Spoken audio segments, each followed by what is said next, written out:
Team Hippo reporting in with our How Might We question of how might we help environmentally conscious shoppers in their mid-20s visualize their impact. The 5 ideas we narrowed down to was 1, an on-site chef that provides eco-friendly samples, 2, a smell-emitting cart, 3, an environmentally friendly product-only checkout line, 4, a fancy eco-friendly shopping section, and 5, a store Neo's pet whose health is tied to the quality of goods We purchased. found that the fart cart was a real detractor. One of the people I interviewed said, I wouldn't want to shop at a store with smelly shopping carts everywhere, which was a really important insight because if the entire store smelled bad, that would even drive away the healthy, socially conscious shoppers. So going off of what Eesha said, we interviewed another person that mentioned that they would feel more incentivized using the fart cart to buy something good for the environment right after buying something bad.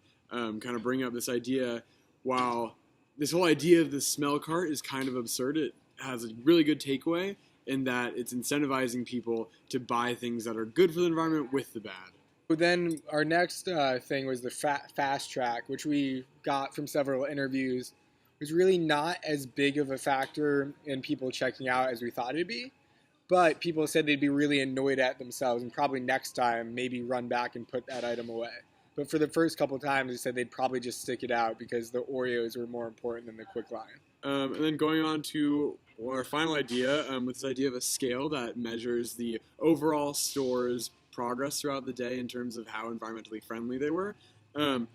2 of our interviewees reacted negatively because they thought that the idea of a common good wasn't as important as their personal add-ons to the common good. And they were really looking for something that was more personalized so that they could track their own scale. One interviewer told us that shopping with such feedback as a scale on a personal level would be very similar to shopping with his mom, and she's someone who would always tell him to put away the bad food and only get the good food. And it's a good way to give constant feedback while shopping. So if you picture a cart with a scanner, you scan the food, kind of things like LEDs highlight if it's like good on water conservation, good on energy, or not. Like green is good, red is bad.